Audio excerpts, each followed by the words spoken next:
Hello, everybody, and wow, I might have to change cameras because you're seeing my mess behind me here. But who cares, right? Um, First of all, welcome to tonight's Get in Tune. I'm just moving around the restream here. Um, so yeah, I got a fun show planned as usual. What was I going to say? I'm sorry. It's been a long day. So anyway, let's get into this. Let's have some fun here.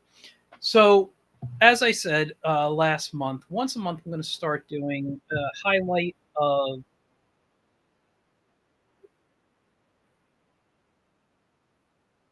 I think I'm on another. Let me mute that. Okay, I don't know. Hold on. Maybe it's on another. I'm sorry. I'm hearing myself. Let's see here. I'm sorry for the mess up here.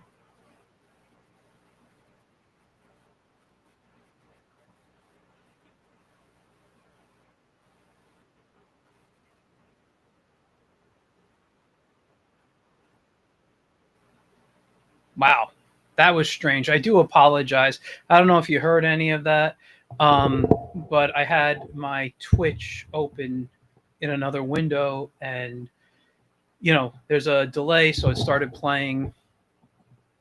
Uh, started playing. Anyway, let's take a look at tonight's stuff before we get into it. Um, I guess I moved the books. As usual, Bold Venture Press for Zorro's Exploits and Zorro's Sword Playing Romance. A Kid in a Comic.com. Just follow them on social media. Uh, and The Whimsical Wiz available on Amazon right now.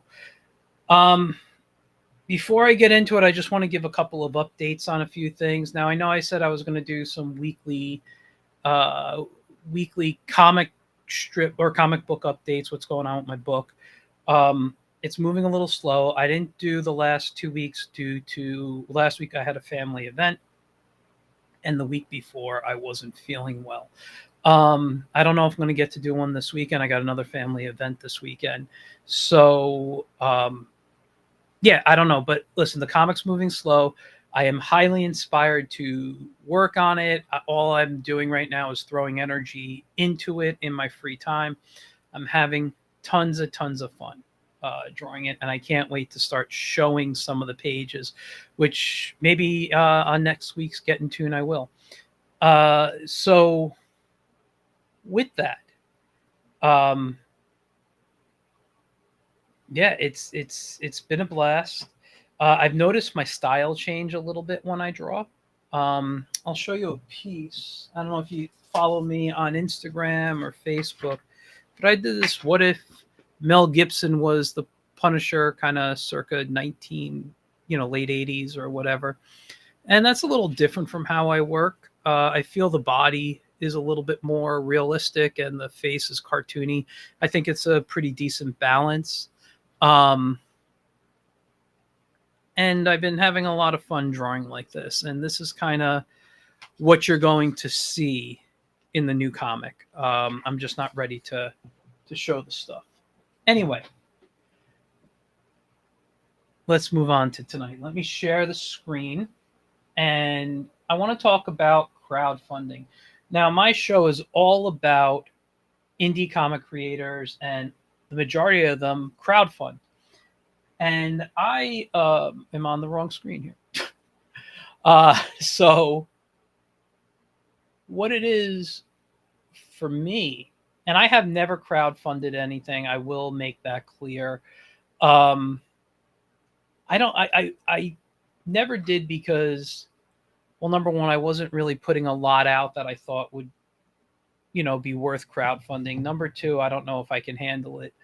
I know I joke about anxiety and stuff, but yeah, I don't know. I kind of feel it might be easier to um, you know put the book together, whether it's a digital download or I have them printed and sell direct at cons, or do a print on demand and just set up a place for people to buy. Now, also, I'm a one man show, and as a one man show, I don't have people to pay.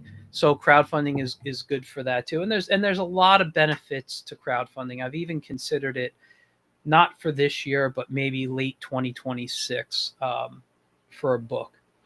Now, I do back as much as I can. I'm not Mr. Moneybags.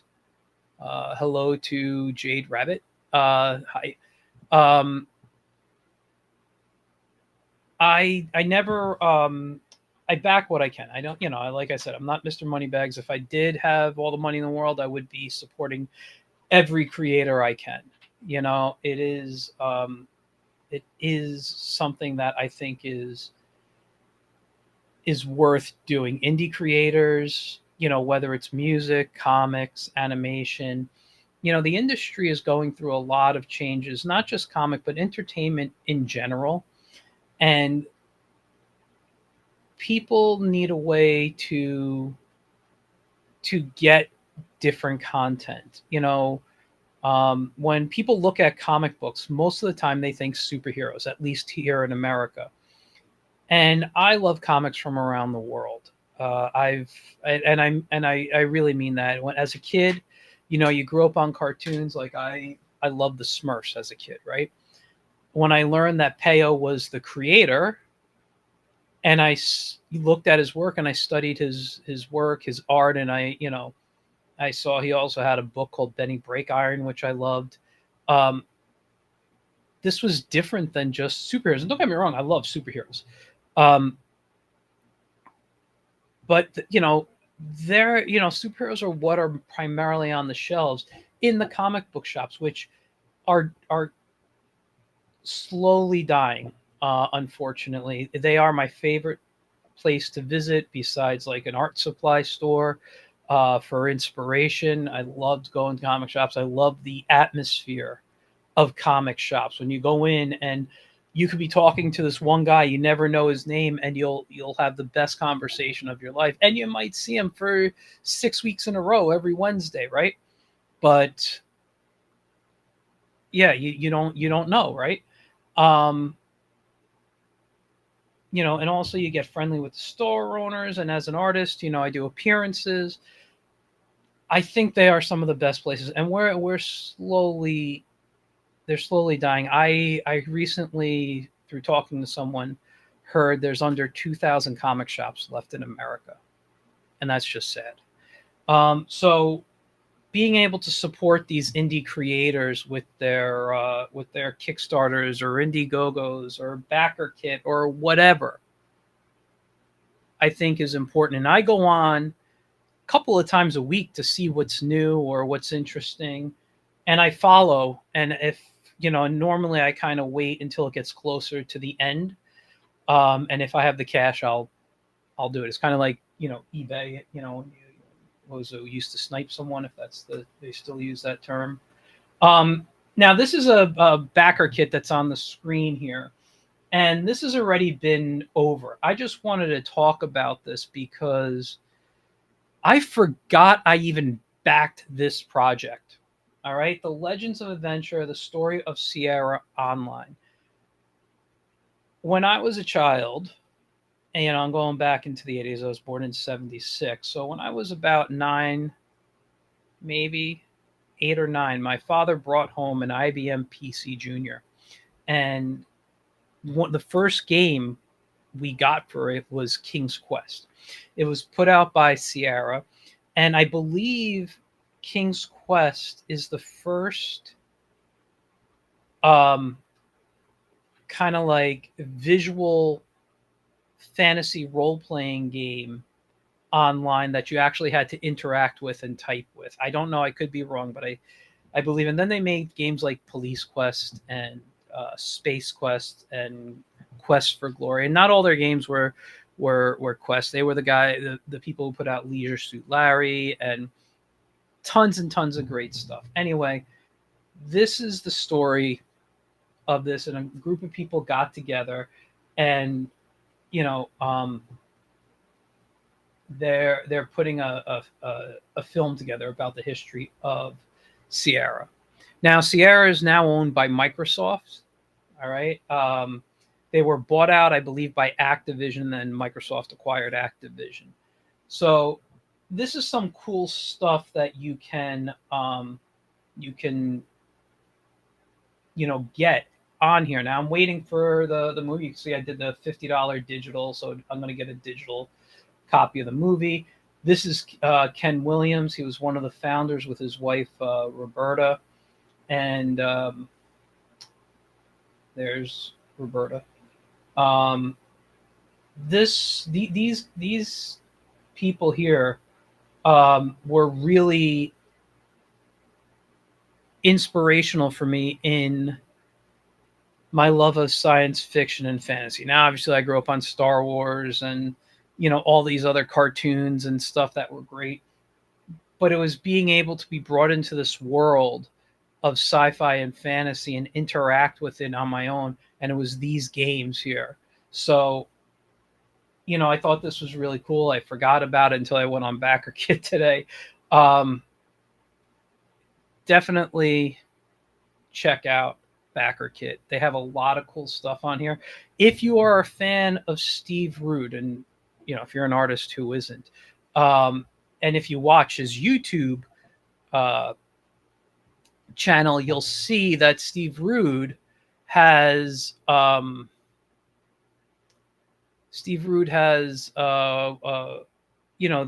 these educational weekly videos he does, and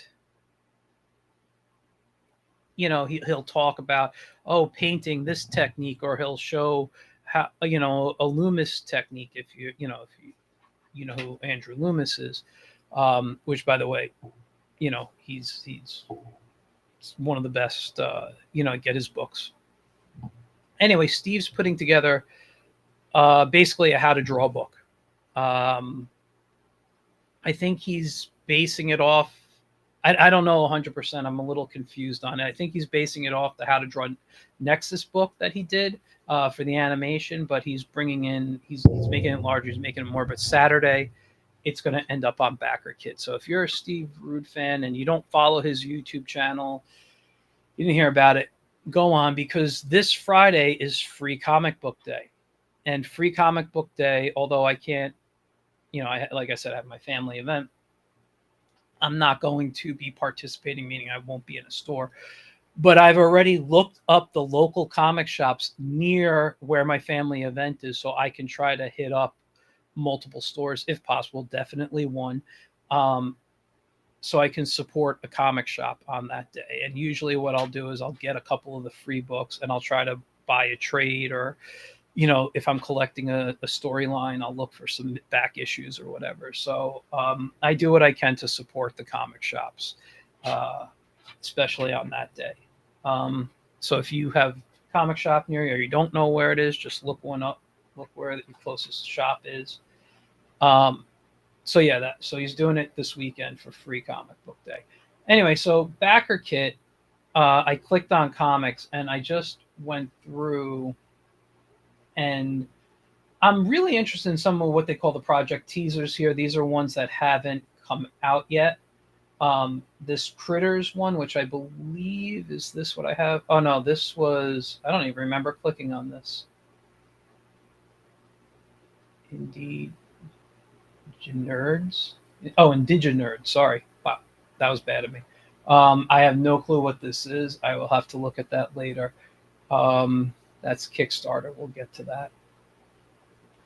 But yeah, this Critters one looked interesting. I like the artwork. I really enjoyed the simplicity of these sample pages, although it does look a little complicated. There's a simplicity in the style, which I just really enjoy. And this is the second and final graphic novel in the fantasy series about young monsters raised to be evil who learn to be friends. So a lot of this stuff, because I love fantasy, tends to have like a role-playing game feel to it. Even where was it? Oh, this is Crimson Ren. Open link. If you guys ever on YouTube watched, who's that channel? Clownfish TV. This is they're the creators of this. I've never read it. Um, I've watched a couple of Clownfish, and every now and then I'll watch their show, and they always talk about Crimson Ren. They are fantasy people too. Could be cool. I don't know. Um, oh, it's up here. Everything here, seasons of the Reaper. All these titles sound really really fun here. What is this? September. I don't know. This style here. I'm not knocking it, but I see a lot of artists draw this way. A lot of YouTubers. So they have who have like a web comic. So sometimes it's hard for me to even tell the artist on that, but it's a fun style here, and is this Yokoka's Quest? Let's see what this is here. They don't tell me anything about it, but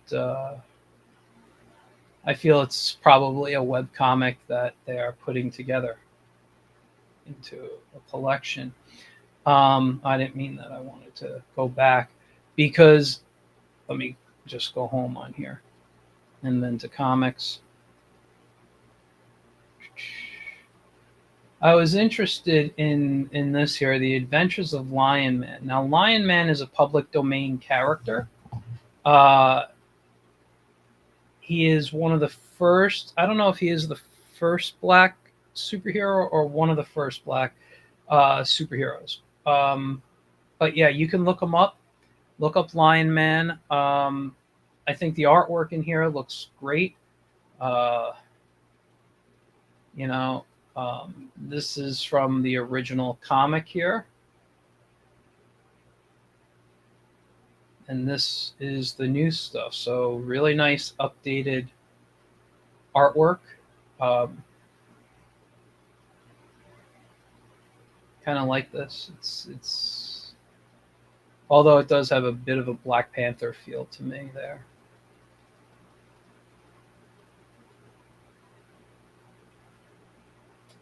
I'm really digging this style.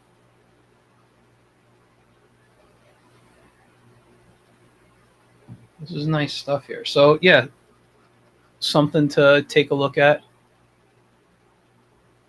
You say? Does look nice. Yeah, it does. I don't know why my clicking is not working too well. My mouse might be dying.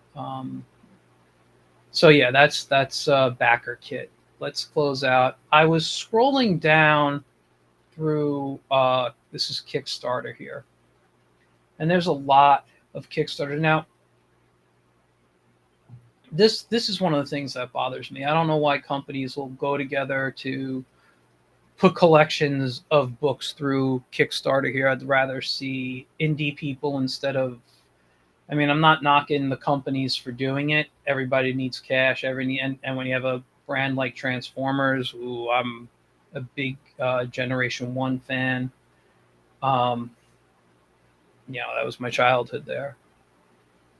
I don't know. I want to see more indie stuff. Same thing here with Zorro, but I want to watch this because this is it's Alex Toth's work. I'm sorry.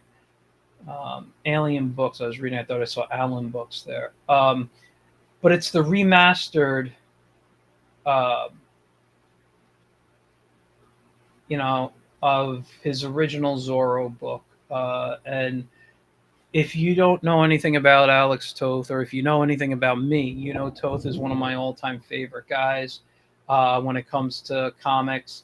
When I drew Zorro for Bold Venture Press, when I heard I got the gig, the first thing I went to was my collection of Alex Toth Zorro books. Now I have the black and white collection, and I prefer it that way. would I spend money on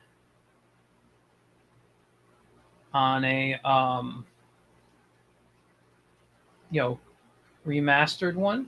There's a very good chance I will, because I'm a big Zorro geek. I love Zorro. I love all the shows, the movies. I've seen almost every one of them. My friend Ray Felix, who comes on the show sometimes, he could tell you anything about Zorro. He's probably a bigger fan than I am. So let's go back. Let's take a look at some things. Now this one, Sonic Saturn. I have been seeing ads for this everywhere, and I love um, this retro sci-fi feeling style. Um, the only thing that bothers me about this art-wise is sometimes the helmet here, the circle, looks flat. That's it. I mean, I can get past it, but sometimes it takes me a little bit out of the panels. Um, Now, one of the things, and I don't know too much about this character, it's just something that really stands out to me. But this picture right here, this retro cover to gold key,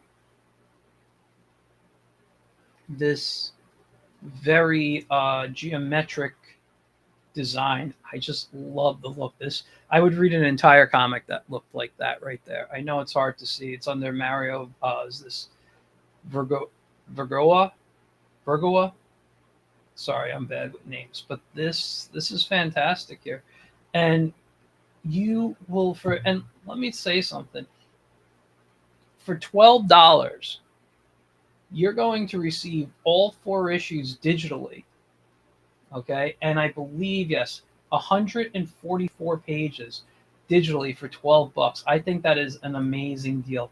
Everything they're offering on this one is fantastic. Um, $30 for the soft cover, the standard, another 40 here, 45 for a legacy cover. I mean, listen, $50 for the hardcover edition. This is all, it's totally worth it here. These things are fantastic.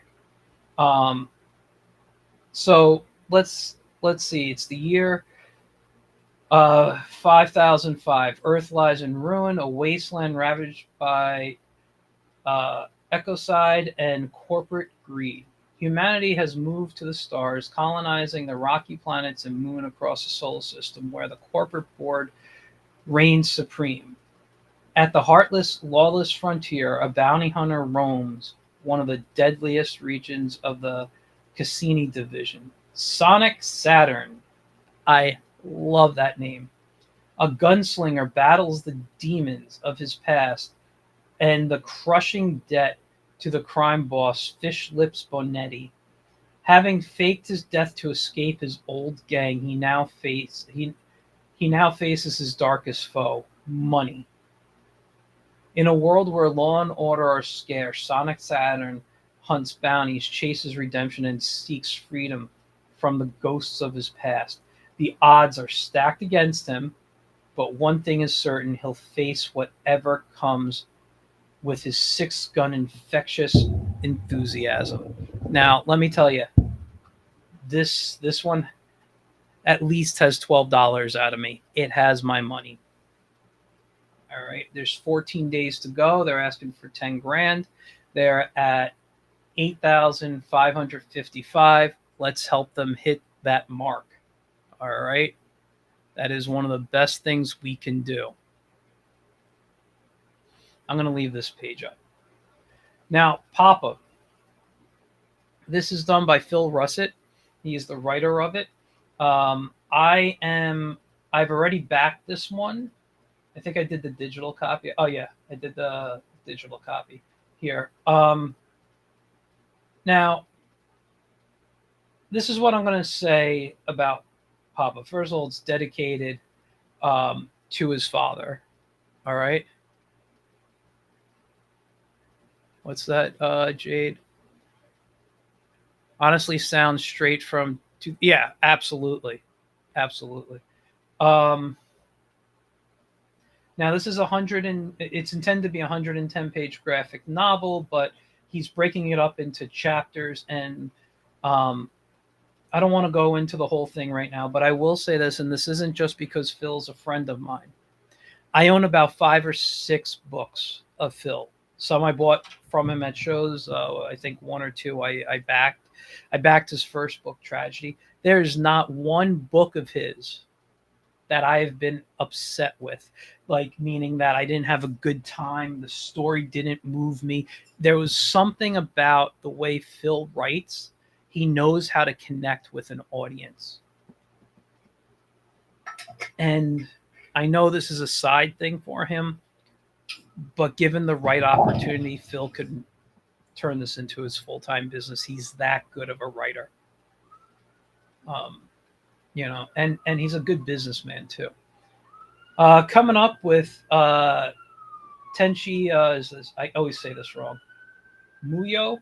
Um, Now, first of all, I did back this. A friend of mine, JD Calderon, wrote it, um, but this is a collection of something he wrote. I believe it was back in the 90s.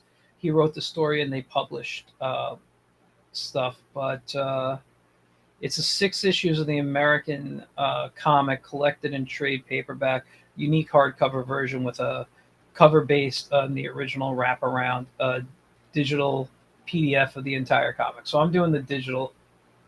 Oh crap! No, I did the the paperback. I thought I did the digital comic. Um, but if we scroll, you can see the add-ons, not the final. I mean, you could see the artwork in here. This is a really nice looking comic here. Definitely check that out. Now this, I believe it did go above. Yeah, they were looking at 50,000. They're at 83, but 18 days to go. If you want a copy, you like manga, you like anime, check it out. Um, and I like both. I'm into everything. If it's a comic, and just so you guys know, I sometimes will use the word like manga talking about specifically Japanese comics, but it just means comic. It's interchangeable. And I like all comics. I like comic strips. I like comic books. I like comics from other countries, preferably in English because I don't understand any other language. Um, but yeah, check out. Don't when you look at these, don't just let a bias, um, of, oh, this is all I like, stop you from backing something. Give something a try. There's a lot of great stuff. I have something in here. I believe it's from Australia, which I'm dying to back. Um, this one here, Blood of Atlantis, 1 or 2, a modern epic magical adventure. 14 days to go. They definitely surpassed their goal. Check it out. Hi to Dylan in the audience. Thank you for tuning in. Now, I watched this video and I went down and I looked at the artwork and everything, and it's right up there. I love magic stories. I've written quite a few. I drew The Wiz for 2 years straight. Excuse me, which is about a wizard. Um, and I have a big magic storyline that would be about, I think, 6 or 7 individual graphic novels that all tie together. So I haven't even started on that, but it's a future thought, it's a future plan. But in this story, what I gather is people go on, it's modern day world. People go on adventures and start doing things, and they get rewarded by tokens. And you know, magic is real, and they build up to stuff. And this main character here um, connects, has some knowledge about Atlantis. I don't know much more. I haven't really read anything down here. The pages are too small for me to check out. Um, Even I mean the preview is okay, but um, it's a little better. But it's sometimes on the screen I need to zoom in more, and it just doesn't zoom in properly for me. But this looks great. Looks like a lot of fun. Um, and again, I love magic stories, and you could read the full 12 pages here. So if I click on that, oh, okay. So you know what? I never noticed that. I'll be able to read this. Okay, cool, cool. I'll come back and check that out. So that's not now this one. It was just the icon that that it was the little thumbnail of this girl and the unicorn. I'm like, wow, that's a really nice piece of art. And then I read Unicorn Vampire Hunter 1 through 8 fantasy adventure comic, and right there, it has me hooked. All right, so hold on, I want to see. What do you say, Jade? I've definitely branched out with my genres in the last couple of years and don't regret it. Probably one of the best things I've read was 8 Billion Genes. I've never heard that. I'll have to look that up. Um, but I mean, I look at the artwork. It looks again, and I always say fun, but and that's my idea of saying I'm going to have a good time reading. It could be a great action story. If it's something that's going to take me on some kind of adventure or just take me out of my you know everyday life and just transform me into another world, or not transport me into another world, I'm hooked. I'm going to have fun with it. And so I use that word not just as like, oh, it's going to be silly, it's going to be great. It fun means I'm going to have a good time. um so it looks like there's a RPG one shot that goes along. um there are digests here, so you can get the 24-page digital edition for number 8. I guess that's the new one for it's 24 pages for $8, and then you can get the cover one here, 14. Volume 2 catch up, so volume 2 so far, including 6, 7, and 8. So you got to go through some of these, but you'll be able to, you know, get you'll be able to get them all on some value here. Full digital sketch, that's $40. So that includes volume 1. I would assume it. I just think it's the order here. Um,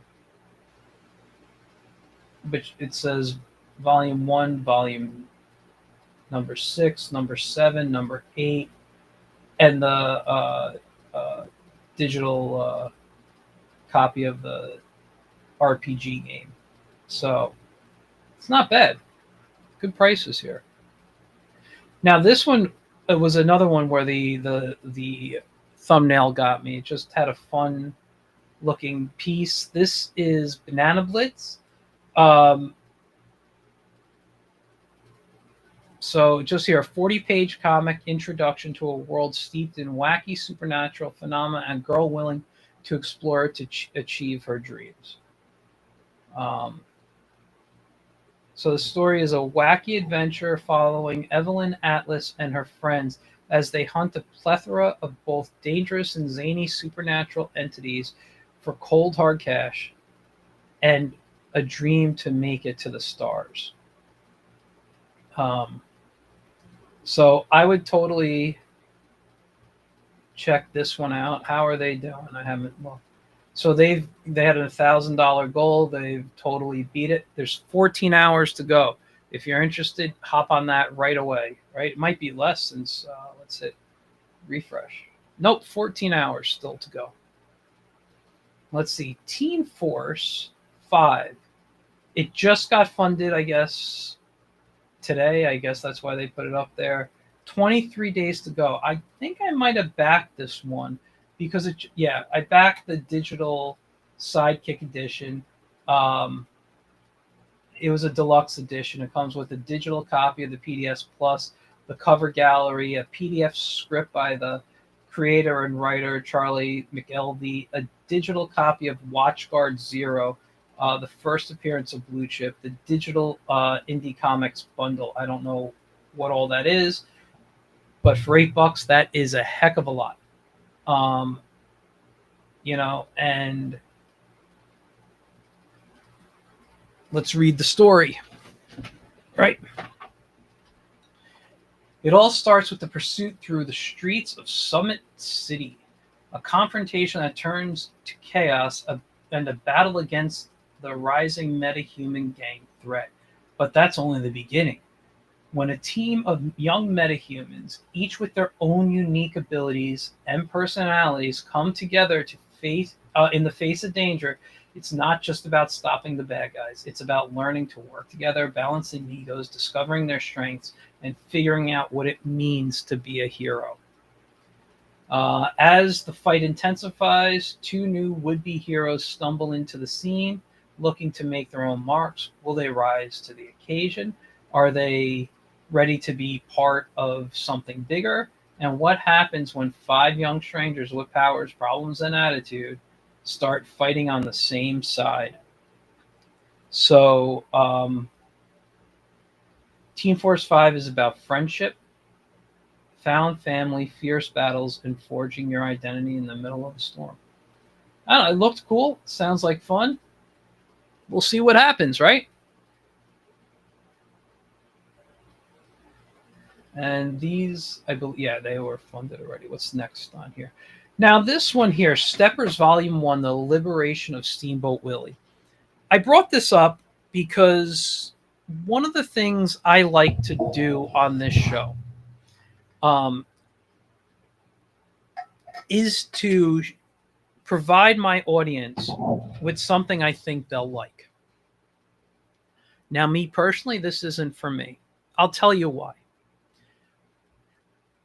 When Mickey Mouse became public domain, or Steamboat Willie technically became public domain, everybody wants to do the anti-Disney Mickey with it. And I think that's just a little easy and a non-creative way of going about it. It's just, I don't like Disney, let me screw with them because now I have access to a character.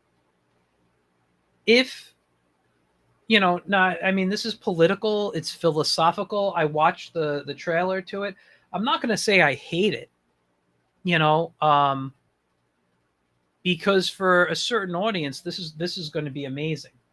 Okay, for a certain audience, who, especially if you're a non-Disney fan, if you like politics, philosophy, all that stuff, then go for it, back them. I think it's worth the read. Um, but it's not something for me. I don't like to see Mickey as the anti-Disney. I'm a big Disney fan. I'm not going to say they're my favorite company right now. I've haven't been happy with a lot of the entertainment they've been putting out lately, but there's things I love about Disney, and the classic characters I'll always be a fan of, with Scrooge being my all-time favorite character, followed up by Donald Duck. Um, and I have a bunch of their comics in here. I have a lot of the collections. I love going into and reading them. By the way, if you don't know this, even about Mickey Mouse or anything, the classic comics, like the Mickey Mouse comic strips, the Donald Duck comic strips and comic books, the Scrooge, they were adventurers. I mean, Indiana Jones was inspired by Scrooge comics. And I know you can only, and I showed it on here, I believe. There's the boulder, from Indiana Jones that was inspired by something that happened in a Scrooge comic. But you think about it, he's kind of a treasure hunter, right? I mean, sure, he's changed a bit. He's not a duck. He goes into he looks for artifacts, but it's kind of the same thing. It's just more fantastical, uh, you know, with Scrooge. So, but yeah, if you're into this Steppers, I'll read a little bit of well, I'll just read this part. I don't want to go down into it, but it's a 94 page. It'll be 5.5 by 8.5, which is kind of like digest size. After spending decades behind bars, Mickey has been released from prison. In a twisted turn of events, he must reckon with a public persona he does not recognize that poses an existential threat to all he stands for. So it's basically, like I said, it feels like it's an fu to Disney. Um, and I'm not going to say they don't deserve it. They're not the greatest company out there anymore. Their work has declined, in my opinion. But you know what? I know people who work for them, both in the parks and who are artists for them, and I know they love their work and they work as hard as they can to put out good material. So I'm not knocking them. It's just I personally haven't liked what they've done, and I don't like when somebody just says it's time to go anti Disney. You know, so. But hey, I spent more time on this than I wanted. 17 days to go. They're about halfway through, 29 backers. If this is your thing, philosophy, politics, psychology, rebellion, and you don't like Disney, go back this. I'm sure you won't be sorry. But I'm going to close out of it because I don't need it up anymore. Now, Wordsmith, I've never heard of this. They were asking for $3,198. They have 8,541. 13 days to go. Oh, this is the one from Australia. I'm dying to back. Wordsmith is a steampunk fantasy adventure where words can come to life. I thought this was such a fun idea. Like, how cool is this? I don't even know the age group for this, but this is something I think you know kids could enjoy. I don't know how what the level is, but I mean, just I thought the artwork was fun, the style was fun. I think I'd enjoy it. I love the expressions, like the eyes on here as she's looking through something, and you know, I don't know, is that a boy or a girl? I can't tell right now, but I just love the facial expressions. And as someone who's animated, I tend to um, like body positions, facial expressions. That's kind of what I love to see. Um, that's a nice angle here. That's a nice angle.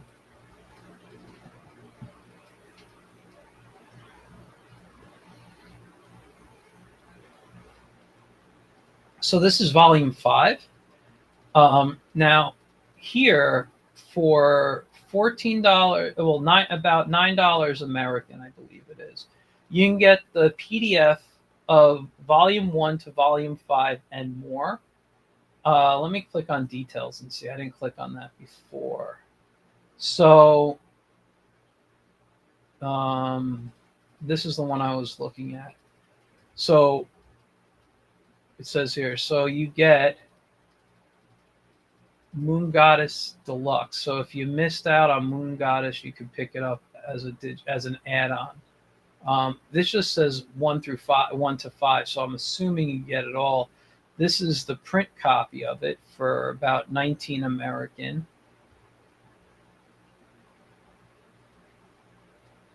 So you get the PDF of 1 to 5 and more. Maybe there's just more in the PDF. A special card and the wordsmith. Okay. Listen, this sounds fun. Words can come to life, and words are very powerful. I've always believed that. There's a whole thing about how powerful a name is, and lots of mythologies and things you can look into. This one, Blazing Blade of Frankenstein, 1 to 4 complete arc.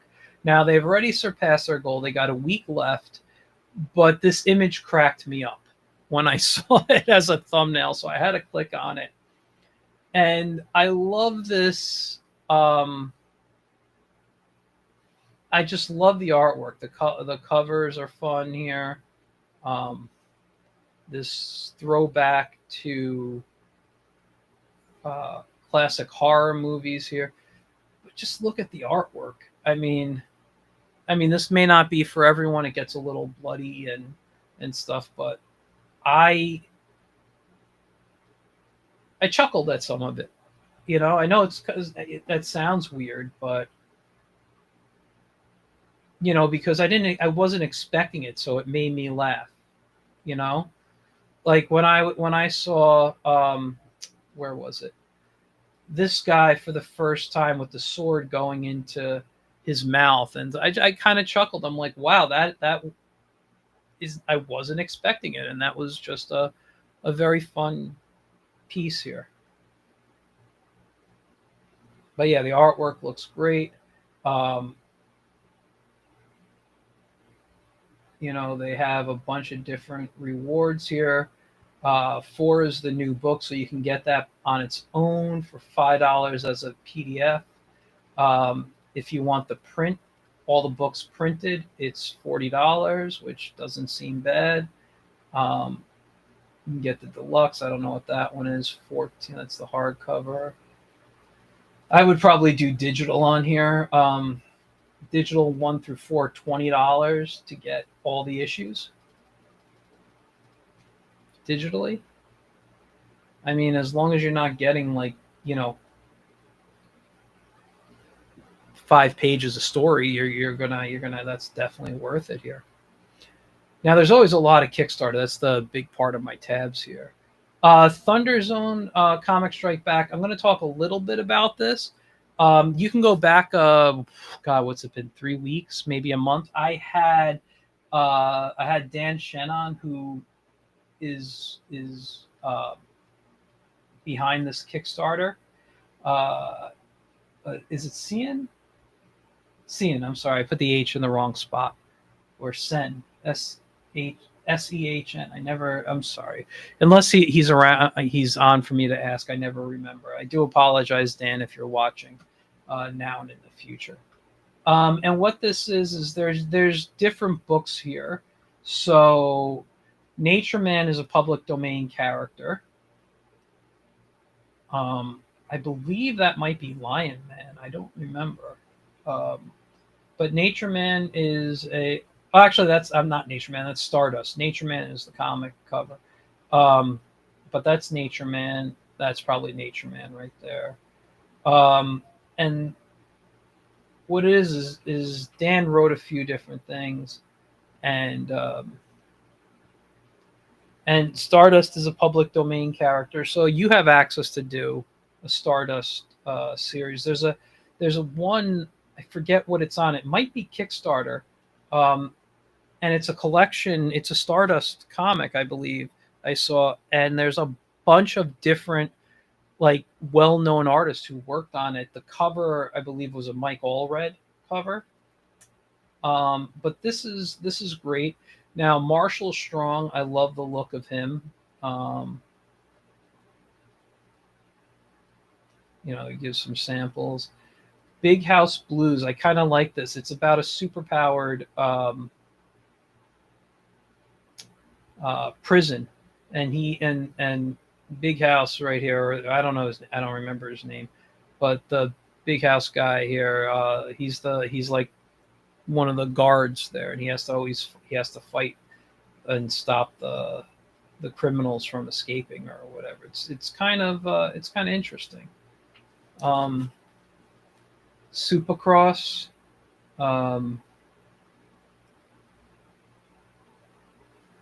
I don't know too much about this one. I forgot what he said about it. But and Weirdo, I know Weirdo for a fact. I don't know about the others, but Weirdo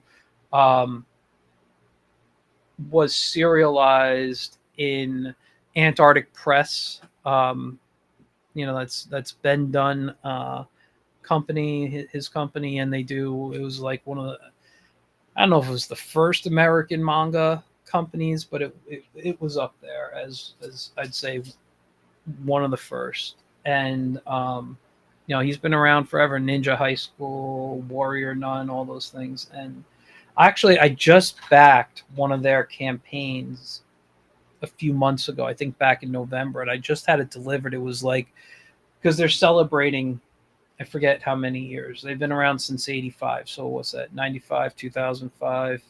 So 40 years being in business. And there was like random books they were just cleaning up, and they're like, I think I paid $30, and they sent me like 12 books. Unfortunately, two of them were doubles. So, and well, technically four. There were two different titles I got two copies of. So I have two extra books. I wish, mistakes happen. I'm not blaming them. I'm not saying, oh, they gypped me or screwed me. I got a good amount of books. I do wish I had different ones completely, than those other two, but I've been enjoying reading them, some of the older stuff, and it's been taking me back to when I was really collecting them in the 90s. Although none of the books I got, I think, are from the 90s. But Weirdo was serialized in that. It's all fun stuff, and you can choose which comic do you want. Supercross #4, Nature Man #4, Marshall Strong #2, and these are digital copies. As you scroll down, you can get the printed copies too. Or you can get all 5 digital for $25. All 5 print for $50. I mean, these prices are really good. I wouldn't say no to any of these. This I was intrigued by the thumbnail before what it was, so I have no clue what this is about. This is something I looked at right before the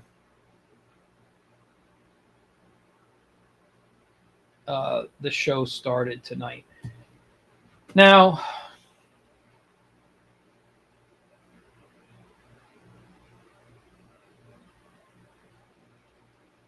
let's see. Rio Bravo Comics proudly unleashes El Peso. Is it Peso Hero? Sorry, I'm terrible. Border War, the 17th chapter in the critically acclaimed, world-renowned independent comic book saga. This gripping new installment thrusts readers into an escalating conflict tension between the United States and Mexico, ignite into full-scale war following the explosive events in El Paso. Hero, I don't know how to say that there. American military intervention in Mexico becomes a brutal reality. Okay, you know what? This isn't for me. This is going to be something political. I'm not saying the artwork isn't going to be good, but I feel just reading what I read, it's anti-America, and that I'm not for. All right. I know people have different political points of view. You're allowed to have them. You could think whatever you want, but I'm always America first. So I'm not going to read anything that I think is anti and just meant to be anti-American. So no to that. I'm not even going to tell you to back it, but it's up to you if you want to. Morgana Pendragon #1. You got 40 hours to go left on this. I really am considering this. Again, I love mythology. I love magic stories. Who love the fans and legends of King Arthur, fantasy, magical realism. People who love medieval stories and terrific. If you like character-driven stories with a touch of history, magic, and swords. So let's see. I'm going to take my glass off because my eyes are hurting when I read here. Having lost her magic when she fled England 20 years ago, Morgana leads a mercenary team wherever the best paycheck is. All that changes when she receives a message to return. Her brother King Arthur is dying. Now she must not only face Mordred, the child she left behind, but a new threat which may forever change her and the future of her country. So here are the first 3 pages. I like this. I think this is incredibly beautiful art. I actually really enjoyed the leaves up here, although I feel like it was either traced or run through a filter of these because the inks are thrown off kind of from here. So that kind of takes me out a little bit, but I get why they did that, and it works. This is nice. The horses are gorgeous, even though it's not a lot. You can tell they're horses. I suck at drawing horses. I love the style here. All this stuff is great. It almost looks like when I look at uh, like uh, is that Ursmar or Canal? I look at these and I feel like it's a modern take. Even looking at Mordred, a modern like Prince Valiant almost, which is kind of based on Arthurian legend too. But yeah, so there's only 40 hours left. Morgana Pendragon, number one. They wanted 6,500. They surpassed by double almost. No, definitely more than double. Well, let's see. How is it? $25 for the first issue and a bookmark. Do they have just digital? 32 pages for $6. That's not bad. Oh, sorry. 26-page story and a 32-page book. I mean, still not bad, but unless the extra is more, as long as it's not ads, I'm okay with that extra there. Let's see, what do we got next? A Guardian, 1 to 2 epic fantasy single issue release. They have 18 days to go. They're asking for 2,700. They're almost there. They're about 500 away. This just the artwork again pulled me in, and that's kind of what it does first. Obviously, they always say don't judge a book by its cover, but that's how we judge books, right? We look at the we look at the covers and be like, oh, that's cool. That's why all like the Conan books and stuff went up when Frazetta started doing them, and in sales, or people just started tearing off the covers and stealing them. This campaign is for Chapter 2, The Damned and Cursed Tomb, the second issue in the A Guardian saga. It will be saddle-stitched book, about 50 pages in length, and you can also get Chapter 1, The Foretelling, in this campaign in digital and physical tiers. If you're new to the A Guardian, read on to learn more. If you're returning, here's what's new. Variant covers, updated art, the new canonical short stories, maps of the Great Sphere, behind the scenes process. Okay, who will love it? Let's see. What is the story here? Since the dawn of time, 3 kingdoms of the Great Sphere have warred, with the middle kingdom of Connacht emerging ever victorious despite its geographical disadvantage. What is its secret? How have kings and queens of old managed to throttle both north and south simultaneously? Neither the northern kingdom of Therio nor the southern kingdom of Sol know the answer, but there are rumors, and they have their suspicions. Every clue leads to the tomb of Livia, a remote tomb in the heart of the windy mountains of Connacht. But the secrets of the tomb will remain wreathed in shadow, as it is protected by a mysterious ancient guardian named Aylward. Ialward. I don't know. None but the line of kings of Connacht know what lies within the tomb. Not even its guardian, but the rest of the world, for better or worse, will soon find out. All right. So I don't know, but this sounds very fun. And a digital catch up, $12 for 1 and 2. They're saying number 2 is going to be 50 pages about. So that's worth it to get totally 50 pages of both here. The artwork looks. I love when a book starts with a map. You got the digital tiers. I don't care. I want to see this here. Look at this. This is beautiful. And being colorblind, I know I tend to be attracted to brighter colors, but I really like the softness here of the coloring. I can tell there's some color in there, but it's very muted. I don't know what they have over it. It might be kind of a very light red, um, because I see red a little bit in his cloak here and over here, and even in the trees. So I'm assuming there's like a red tint on top.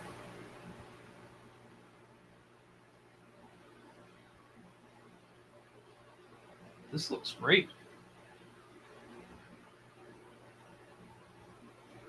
Yeah, totally give this a check out. How much more time do they have in it? 18 days to go. I'm saving that one. Now, um, let's see, what is this? Blood and Blades. It's an action, it says action manga comic, a short book about a guy who goes around breaking into bases owned by big ass robots with the hopes of killing as many as possibly can. Um, I don't know. I like robot stories. There's no this project hasn't started, I guess, or what if I click? It has 15,027 days to go. They're asking for 15,000. If I hit back this project, there is nothing here to tell me I want to back this project. I just liked the name, and one image will not do anything for me. So,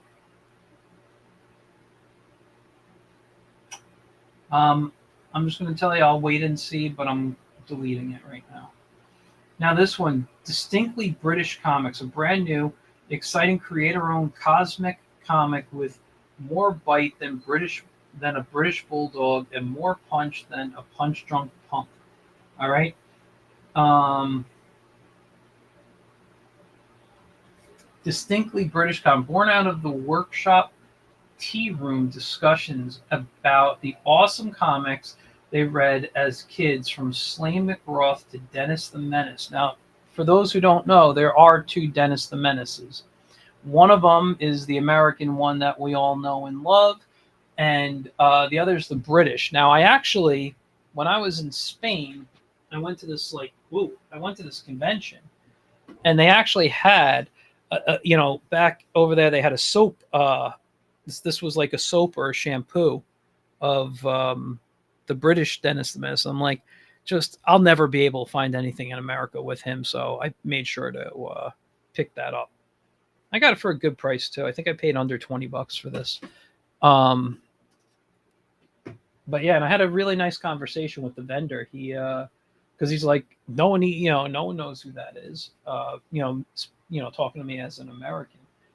Um, Anyway, it dawned on us that we have access to a wealth of talented artists and creators, and we need to create something special. We gathered together a fine team of renegade heroes who can contribute to making this paper gold. And started hashing out ideas and concepts. Before you know it, the first issue of DBC was created, and the future issues are being plotted as you read this. The comic is completely creator-owned. All rights to creators are owned by the artists, along with their stories.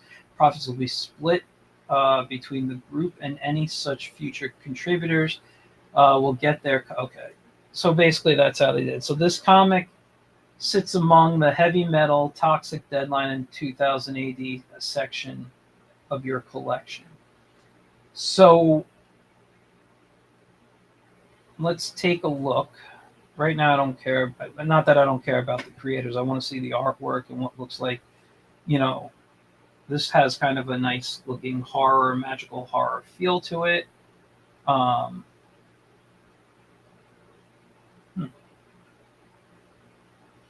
I can see what they're doing here. I mean, I'd like to see more art and more samples. But it does look like something I could get behind. And for the first issue, that's the physical copy, is only $7, about $10 American. I don't know if they have digital tiers here.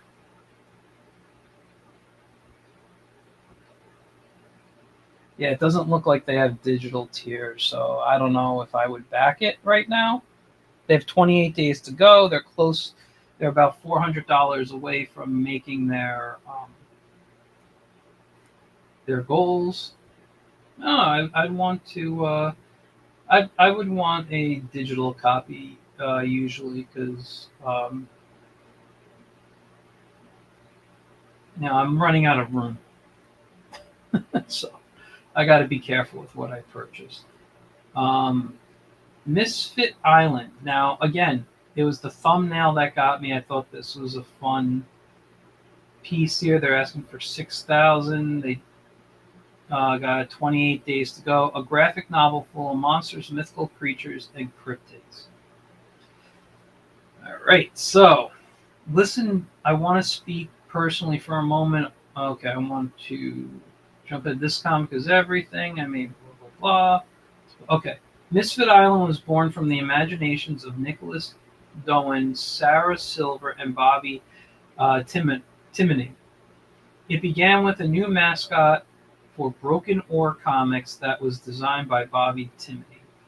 Okay, Sarah took a look at Brody and saw the endless story possibilities. She saw a whole cast of characters um, called Dysentania. I don't know. And the kinds of misadventures that they would get into. Brody, a jackalope, Spencer is a Sasquatch, and Stefan, a little brother Sasquatch, and Dude, really her name is Stevie, but everyone refuses to call her by her name. She's a sea spirit. Together, these four kids get into all kinds of trouble when they uncover mysteries of the island. I like this. This looks like a very kid-friendly piece. But we didn't stop there. This book contains 3 stories with 3 different sets of characters that are all connected. Henry and Phoebe were inspired by the unusual rock concert at the famous Whiskey A Go Go. Henry is the biological offspring of the Frankenstein monster, and Phoebe is an energetic and runty girl that is bullied mercilessly. They become fast friends, and Phoebe realizes that Henry is a gifted guitarist, and she seeks for him to be a star. All right, I'm not going to go into all this right now, but this really looks like a fun thing, possibly even for kids. And the PDF is only $8 for 60 pages. That is really good. Yeah, it's all ages. So $12 for what's this? Oh, the PDF and PDFs of other projects. I guess they worked on here. A lot of PDFs here. That's actually pretty cool. I like that they do that. And a lot of people are kind of anti the digital. I have been promoting digital comics since the 90s. When I was studying animation and I specifically started learning After Effects, I saw the potential of motion comics. And I'm like, that's going to be the new thing. That's going to be the new thing. And motion comics didn't go where I thought it would. I was wrong. But in the late 90s, specifically early 2000s, webcomics started becoming huge. And although I use the term just so people know it's on the web, I actually just consider them comics. I don't like the term webcomic. So, we had these great webcomics. Everything was kind of awesome. And I was reading so much online. I am so good with an online audience. There's a lot of people who are old school mentality that just, it has to be print, it has to be print. And that's not me. Most of the audience today, we're on our phones, we're on our tablets. How many people, sorry, I feel like I got something in my eye here. How many people, commute to work? Maybe they're on a train or a bus and they're scrolling on their phones. That's the time you're going to read a comic like that. You're going to do that in bed before you go to sleep. You're going to throw it to your kid while they're in a restaurant to shut them up, right? You're going to give them that tablet. So if they're into a great a great comic, and they could scroll on the tablet.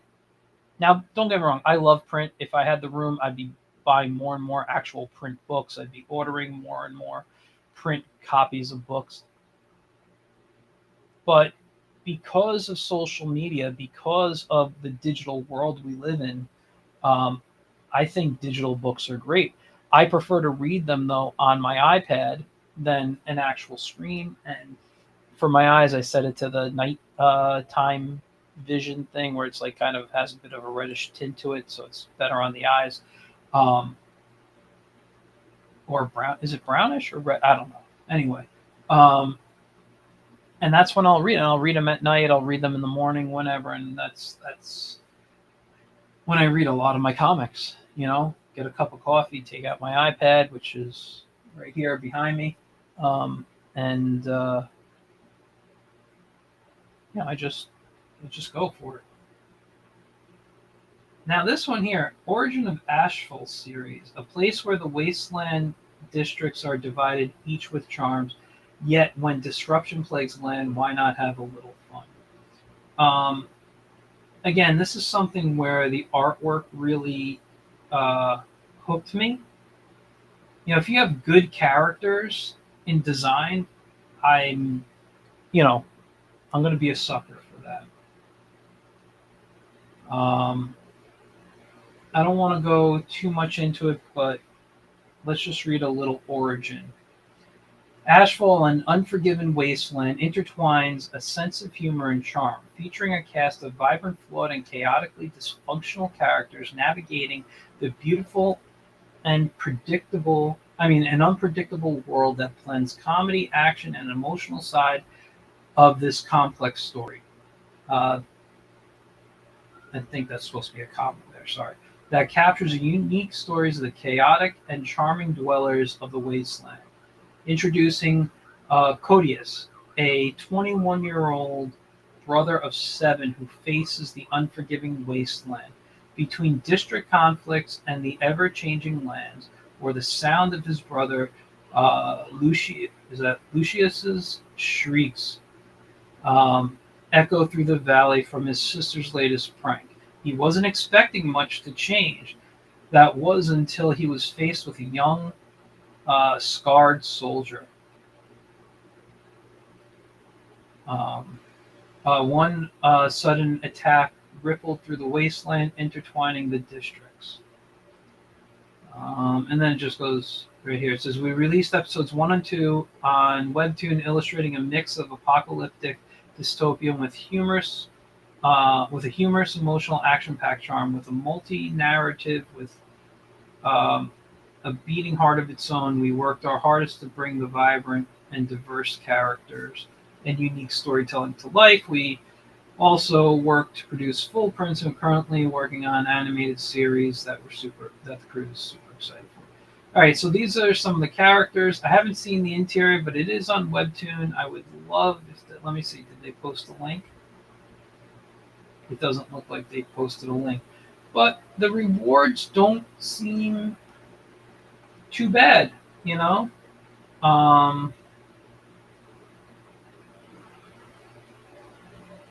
hold on, let me look here.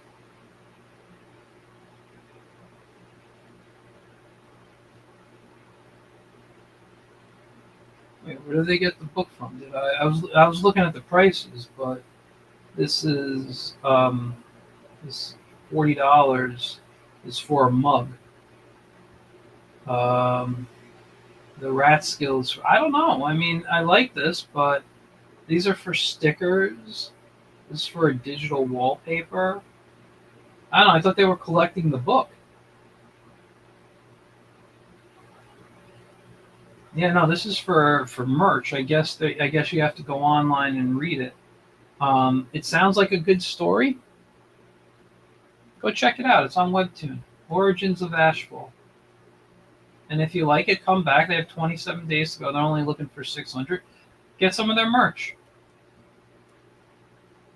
I will say there was one. I don't know what tier it was, but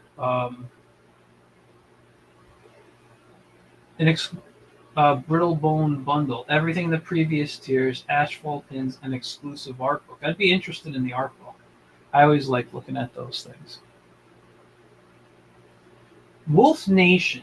Now, I don't know. This is only at 370. They're asking for 1,600. Um, oh wait, no, this isn't what I thought it was. I'm sorry. I haven't read this one. There's another one that I think ends real soon. That was Wolf something, and there was a lot in there, and it just looked great. But the artwork, um, the advertising artwork looked more like the variant covers, and I seem to like that better than the actual interior covers. Not that the interior covers were bad. I just really like it. It almost looked like um, a more rendered Joe Kubert style, and I was like, wow, I was really attracted to that. It's Wolf something. I don't know when it ends. If I find, and maybe I'll look for it on my phone real quick. It's always popping up. Now, Jack Lightning issue 1. Learn how Jack Lightning becomes the person he is in the Rogue Hero. I like looking at this stuff here. That's pages 1 to 5. Obviously, it's not done yet. But it looks like a nice layout. So let's see the story here. Hello, Jack Lightning is a character introduced in Rogue Hero issue 2 shown below, with little to no information given about this character and what he does. This issue is given to the reader more info about who he is. We are in the penciling stages as of right now, and when the Kickstarter launches, we would be inking the pages. As of right now, we have they need better punctuation, by the way. This is all driving me nuts. As of right now, we have 5 pages from our talented artist, Omar Gad, and he does look really. Omar looks like he can draw well. This story gives you a depth view of Jack Lightning's life and how he ended up getting his powers. You can see he works hard to provide for him and his girlfriend to have a life together, how he will take any and every opportunity to provide a life for them. You will also see why he has such an unbreakable spirit. Now, sounds like a good comic. I'd like to see more. I'd love to see how it would look fully rendered. But $5, you get issue 1 digital. $10, you get I'm assuming a print, but it says it's a 15-page comic. I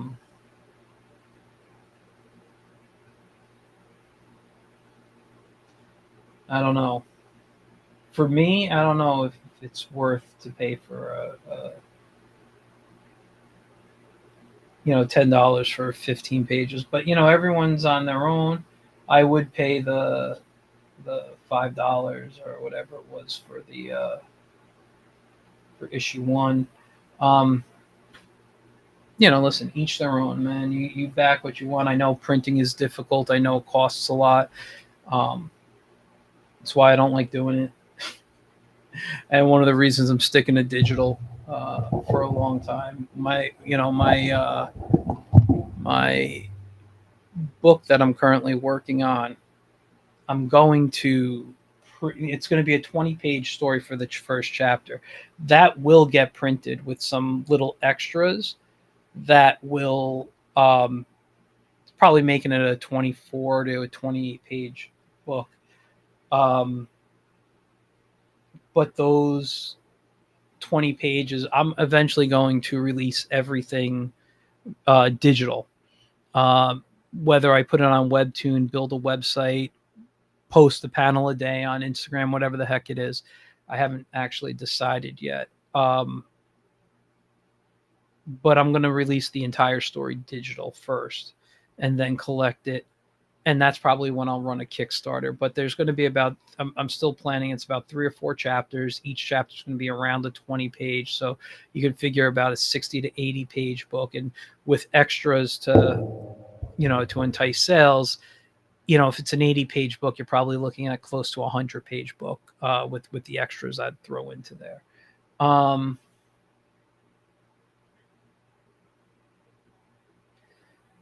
Yeah, but I'm going all digital really right now. But I will print the 20 pages sample with some extras, so that it's something I have at shows, and I think people might actually like to hold it, because it is a really good story. If you like classic, giant robot anime type of stuff, it's right up your alley.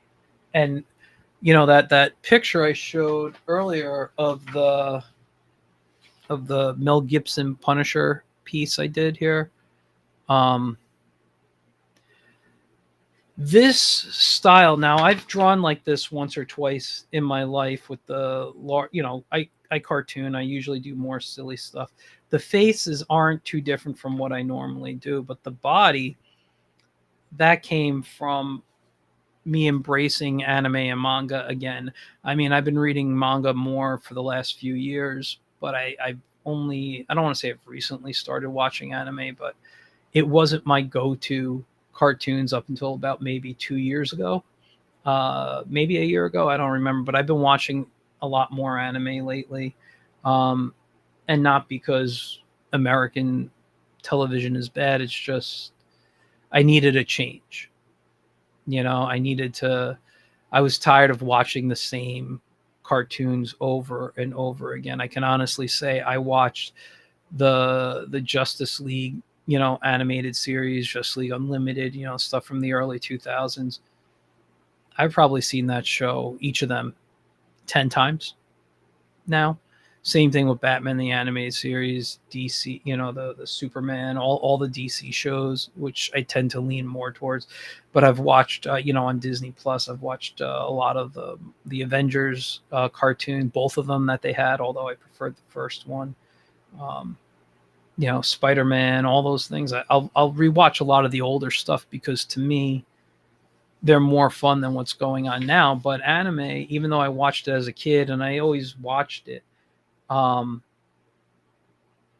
would say in the last maybe year to 2 years, I really started just kind of making it my go-to because it is different than what I've been watching, and it is a different take on storytelling. And it's, what it feels like? It feels more serialized. And I like that. It feels like I'm reading a comic, like or how, like, if you collect a comic book, you go to the shop, you buy the book, you have to wait a month, and you spend all that time thinking what's going to happen. Or if you read a daily comic strip and, like say Dick Tracy, and you read it on Monday, and now, what's going to happen on Tuesday? You're thinking about that type of stuff, taking you throughout the week into a story. And watching anime really has that serialized storytelling done much better than American comics or American cartoons. And the ones that do it well in America here seem to be influenced by by Asian storytelling. I don't want to just say Japanese because there's other countries that have some really good stories there. It's just, the manga and anime are the most popular. This one, Elysian Fields Reborn, hit their stuff. This just sounded good too. Like I said, I love mythology. I love all the classic literature things. I mean, I come on here, I talk about comics, I talk about cartoons and things, but like I could have a nice conversation with someone about playwrights and musicals and mythology from different cultures. I mean, Greek mythology has always been the go-to. because that is the most popular. I actually even studied it in school. But like I love classical literature. Even I love reading plays. One of my favorite playwrights is Ibsen. If you guys are familiar, go read A Dollhouse, A Master Builder. Those things are fantastic. And so I like when things have a good history to them, and uh, I love this stuff here. Just the artwork alone. Look at that, and obviously, you know, um, heads are getting chopped off here and whatnot. So this is not a kid-friendly book. You're going to see a nice war going on. Look at that right there. Look at how the water is one of the hardest things to render, in my opinion, personally. Just look how nice that looks right there. My God.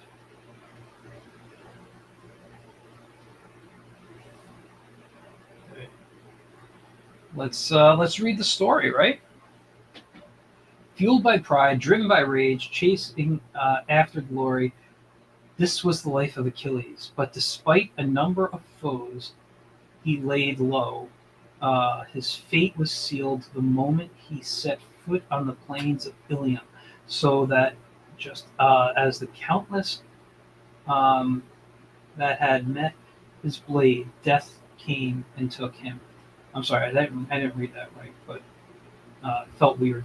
Achilles would find peace for a time. However, his peace is now interrupted as he's been called upon to fight once more, a gladiator in a contest of champions to determine the next lord of the underworld. Alongside heroes Heracles, which is the correct spelling and pronunciation, by the way, Heracles and is that Hippolyte? I'm not, I'm not familiar with that one.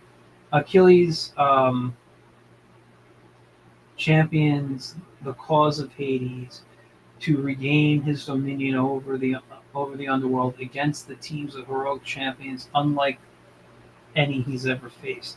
I mean, come on, how fun does that sound right here? I could just sit and see myself reading a nice graphic novel of this.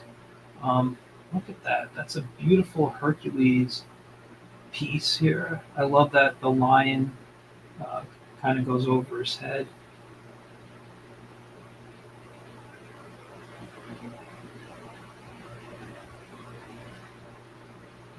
Okay, I don't know. I mean, it was. I'm just reading about her here. Um, I'm sure this is the love, the famous King Theseus. All right. Digital edition $5, cover A and digital 15. I don't know how many pages. I'll look to see if they have it said anywhere. But I think these prices are amazing here. These are great. Um,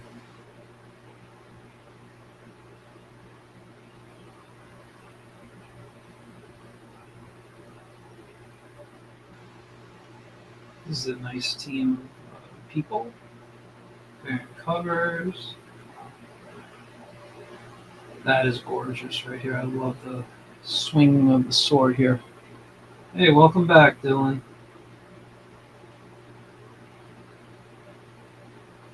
Yeah, this artwork looks amazing. I just wish. I mean, I know I'm scrolling fast, but I gotta figure out if they tell you how many pages anywhere. They don't say how many pages. This is and freaking tastic here. All right. Anyway, if you want a digital copy, $5 is just perfect for the digital edition. I love this. Beautiful. Next up, who do we got? Nira X. All right. Um, they have way surpassed their goal. 22 days. They asked for 3,000. They're almost tripled what they want. Now, I don't know if you're familiar with Nira X. Um, but Nira X is the creation of Bill Mouse. Bill is a friend of mine. I didn't even know this was going on until I clicked on it. I actually did a piece. I think that ended up in uh, one of his Kickstarters. I know I gave it to him. I don't know if he ever published it. Um, Cat is Cat Mouse is his daughter. Uh, she does great, females just like her father. This where is it here? Like that's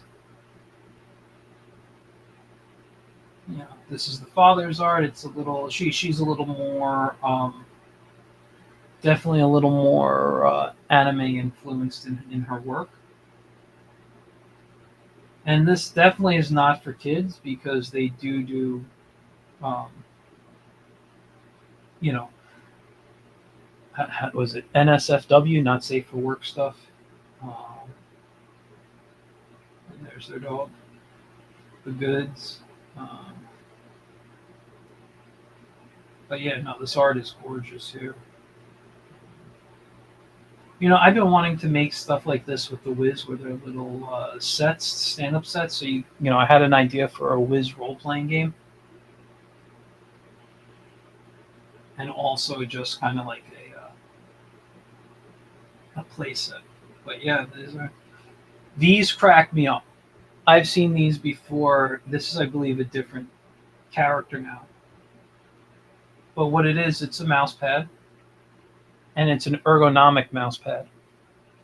And where you rest your wrists in the earth, they have a raised surface, and that is the breasts there. It cracks me up every time. I think that was one of the most genius things Bill ever put together. It makes me laugh every time. Um,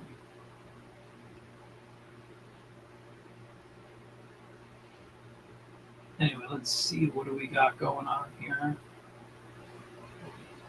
He's already hit a bunch of these stretch goals. Let's see. You want the Dark Seas #3 digital copy, $5, $6 for the retail cover. Get blank covers here. I'm looking to see if he's got let's see if we can. I'm just looking to see if he's got, catch up levels. I don't believe so. All right, well, you get #3 here. I mean, listen, you can't go wrong with what Bill puts out. He's an amazing talent. Um,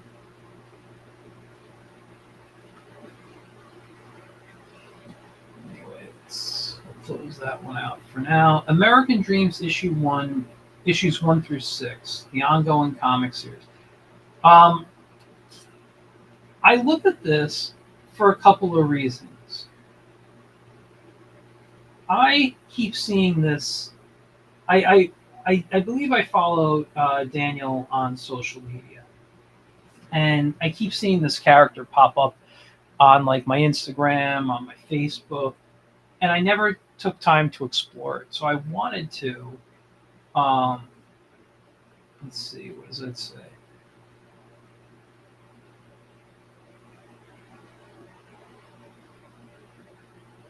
So the critically and reader acclaimed American Dream returns to Kickstarter with a brand new issue and a brand new adventure from Jewish immigrant Jake Gold, aka the neophyte hero Liberty. For several years now, readers have read the beginning journey of one Jake Gold, a Jewish immigrant in 1900s New York, who gains powers from Thomas Edison's experiment on Array. The 5-issue first arc covers his origins and his early fights against enemies such as the Warlock, Aleister Crowley, and the Bruiser Amalek. It's also brought him in contact with allies such as the magician Harry Houdini, the journalist Nellie Bly, and the activist anarchist Emma Goldman. Set against the backdrop of the Gilded Age, Jake must decide how best to use his powers to protect the American dream for everyone. And now he's in need again with new and returning villains on the horizon. Liberty is also going to need some new allies to fight and protect the American dream for all Americans of all backgrounds. American Dreams issue 6 serves as the jumping on point for new readers, as well as the rousing new adventures for returning fans. So I think the art, it's classic superhero, looks great to me.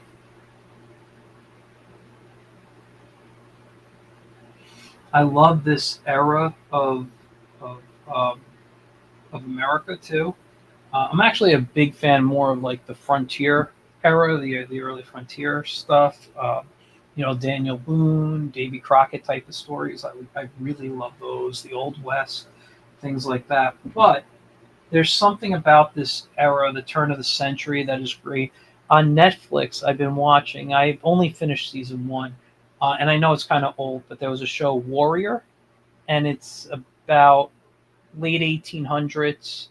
I think it's like 1875 maybe or whatever, and it's about the Chinese mob, how the Chinese are treated when they came in here. It's based on Bruce Lee's writings. So you can get issue 6 for 5. Different covers here, the physical and digital. I'm curious about the catch up.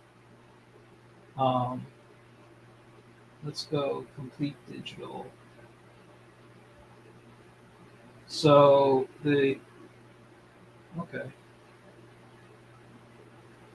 Houston Street stories so far. Get your digital copy of American Dreams Volume 1 and Issue 6. Okay, so this is all. So for $25, you're getting 6 comic books. That's not bad. For $30 though, if you want physical, get your physical copies of all the first issues with various Libertyverse stories. Comes with free digital copies, so you get the digital copies too, I guess. Yeah. Check this out. This sounds great. And I love also, I'm sure I don't want to say I'm sure, don't quote me on anything, but I love learning about other cultures and other religions. And, if it's a Jewish character, there might be some stuff in here about the Jewish community from back then and stuff that I don't know about.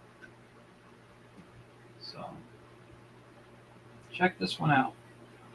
I got 21 days to go. Now this one, Fallen, Volume 1, they're now a full-color graphic novel. They have 41 hours to go, taking my original black and white manga series and Dark Magical Girls and rebooting it as a full-color comic in English. I don't know, how do you how do you not like magical women? It's I'm trying to find where the story is here. Fallen is about a team of girls who one day find themselves not knowing the answer to the simplest question: who are you?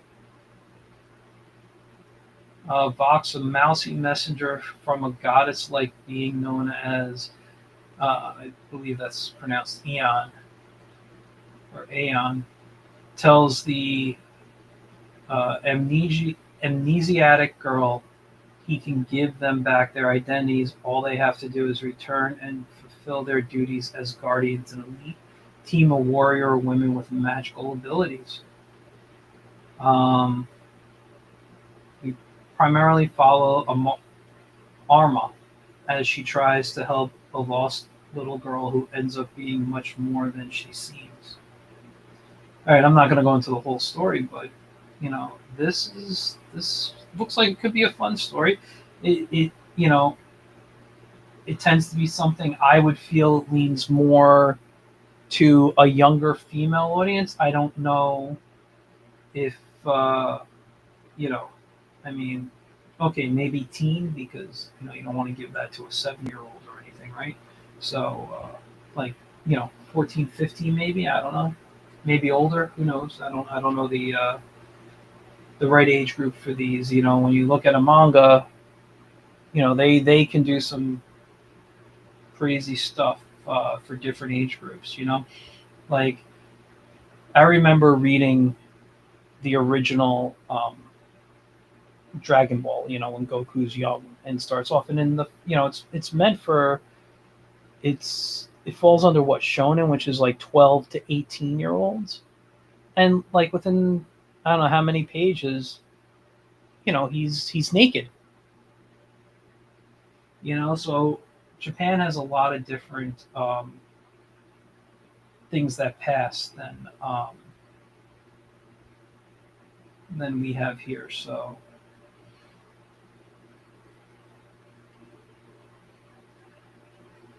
check it out. I don't know. Again, I wouldn't give it to young kids, but let's only $10 for people who want the book but not the shipping. This is a way to get the PDF. Okay. Nice. Just the book, $15.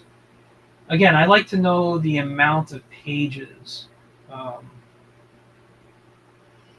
that are going to be in here, because that helps me decide if I think even the digital copy is worth it. I'm looking to support everyone, but if I'm going to pay, if somebody asks me $10 and it's only a 12-page story, that's not worth it to me. I'm not going to back them for a digital copy. But I understand how a 12-page story could be $10 for a physical copy because of printing costs. And, they're not Marvel or DC where they print thousands of books and it means nothing to them. So I get that. And then I make a decision there. But yeah, I like to know the amount of pages. But since this was, I guess, their first manga, or it was a webcomic, I'm going to assume it's got to have a bit of a hearty. You look at this here. That's an old book. I mean, what are we looking at there? Maybe 60 pages. Who knows? I don't know. That might be more. Now, Crime Busters, volume number 1 through 7, The Mystery of Castle Dracula. Now, Scott, who's the person behind the Crime Buster comics, he was on my show maybe 2 months ago. Really nice guy. I love that his style is reminiscent of like the Silver Age comics. This has a very kind of classic Archie-esque feel, but not actually Archie. You know what I mean? Like, it might be more of, what was it, the Red Circle superheroes, or who else? I don't know. It just reminds me of a lot of the classic stuff. So yeah, like if you're a fan of Scooby-Doo, Nancy Drew, or Archie's Weird Mysteries, you'll love the Creepy Clue. Well, and that's what I feel like. Like, this looks like it could be almost in a Scooby-Doo comic, you know.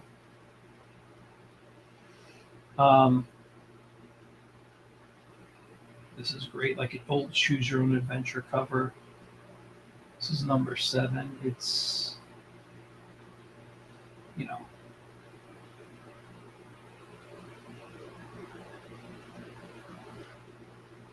it's really nice stuff. I really like what he does.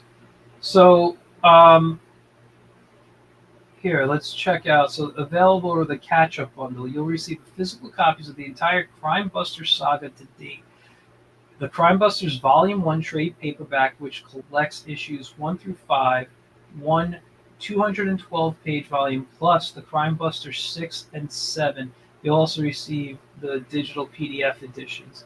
So for $45, that's a really decent price, in my opinion. If you just want the one issue digitally of number 7, the new book, that's $6. $10 for the physical, $12 for the choose your own adventure cover. So he's got different covers. Boy Comics was an actual comic. I believe they're public domain, so he was able to do that. The PDF Prime Busters bundle, so everything that was talked about in the thing for $45, but down to 29, and you get them all digitally. I really do enjoy the digital. So I mean, I love comics, I love print, I love it in my hand, but I really do enjoy the digital stuff. Uh, it just makes it so easy to read. If I'm, on an airplane, I'm traveling to Florida, that's a 3 hour flight. I can just pull out my iPad and read for 3 hours, and I tend not to go for the full 3 hours, but you know what I mean. You can read a good amount in that flight. Now this is what Fund My Comic. Um, I feel like and I'll go back and look. I want that. Oh crap! I didn't talk about a couple of things. I missed this. The Megaton Man, I believe. Megaton Man, which I backed. Um, if you know who Don Simpson is, he's been doing Megaton Man for years. This is a collection of Megaton Man stories with other creators as well. So you can see some really cool pieces here. And I believe some of them are crossovers with other indie characters. Look at that 3D. That's great. Yeah. I did the $35 one, a ton of Megaton, and so I get the PDF and the Megaton Man the full color 220 page book, treasury size soft cover. So I get it digital and a treasury size soft cover. So, but you can get the whole um, thing for $5. So I love this stuff. I've loved him. I also, what's this one? The blood. Let me just open up. Is this Kickstarter? I didn't talk about. I don't think I talked about Fugitive Poems. They currently have, and they were on my show a few weeks ago. They're good friends of mine, Christian DiMatteo and James Lyons. Um, they have a new one, definitely not for kids. Blood Valkyrie in Vegas. Um, go watch my show for the explanation. And this is a James Lyons cover, but James did not draw. I think his name is Alex Zapata. Did the interiors here.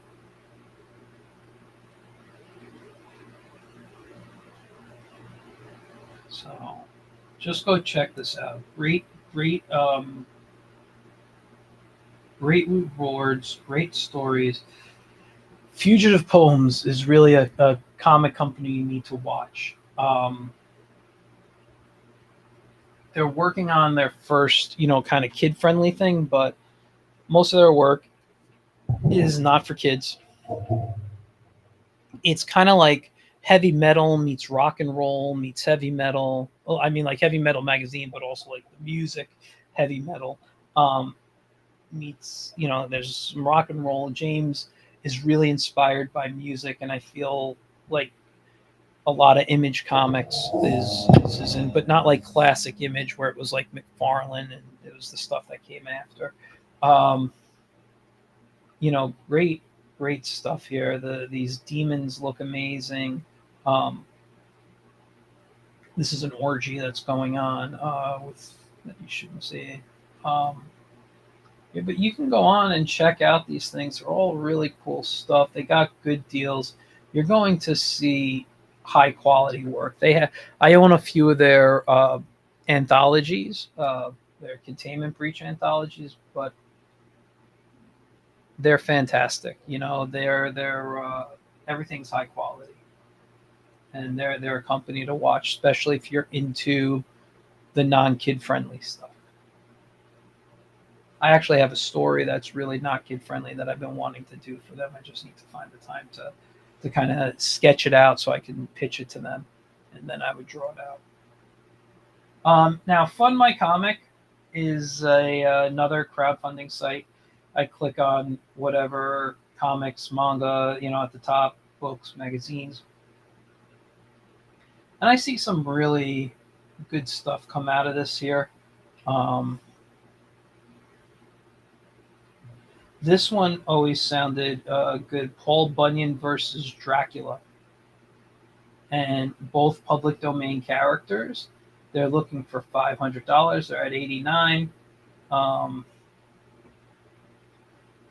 I'm trying to see about the story. I mean, I love this art here.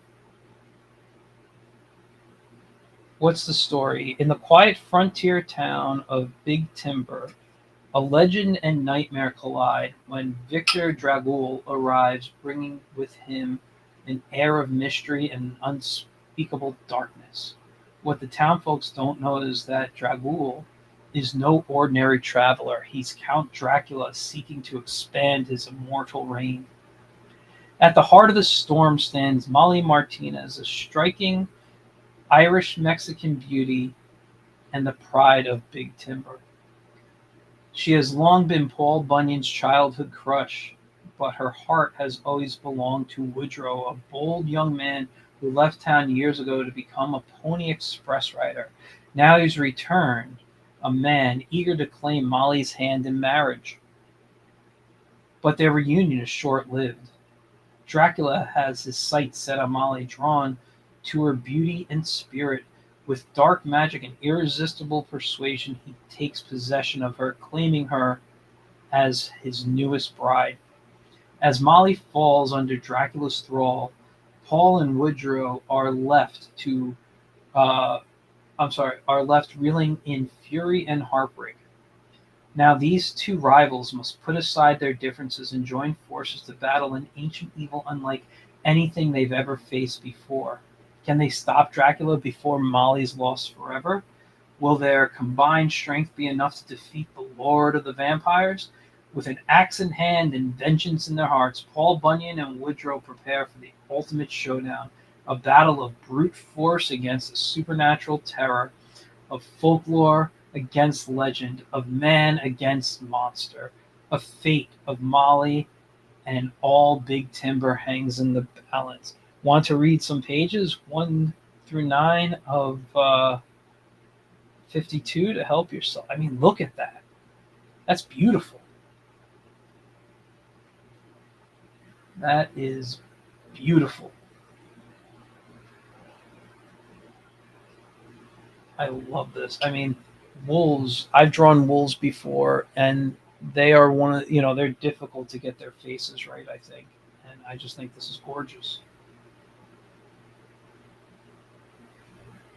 Look at that. Wow. My God, that is awesome. Now, if you know anything about Dracula mythology, you know that he can turn into a wolf, so there's a good chance that could be him. I didn't read it. But let's see, what do we got here? $40 covers 3 covers. Okay. Digital is $10. Okay. $15 for 42 pages of his sketchbook. That could be kind of cool. $30 for a shirt, another shirt. Let's see, page 2. I didn't know they go that way. It's page 2.